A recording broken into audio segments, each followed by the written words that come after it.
کیا گھر کی خواتین ایک وقت میں ایک ساتھ مل کر قرآن کی تلاوت کر سکتی ہیں؟ نہیں، سب ایک آواز. تو اگر یاد کرانے کی بات ہے بچوں کی، تو ایک ایک آیت سب کو دے دیجیے، اپنے طور پر یاد کریں بآواز بلند بھی ایک دوسرے تو جائز کہا گیا ہے، کیونکہ ایک دوسرے کا جب ہر ایک بآواز بلند پڑھے گا تو دوسرے کو خلجان نہیں ہوگا.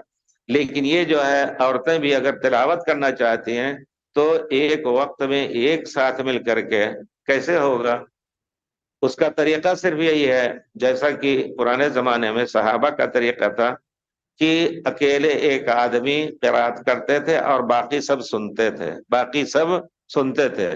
تو سننے والے کو بھی اجر ملے گا جو پڑھنے والے کو اجر ملتا ہے انشاءاللہ، نہ کہ بآواز بلند ہر ایک دوسرے سے کے سامنے پڑھے.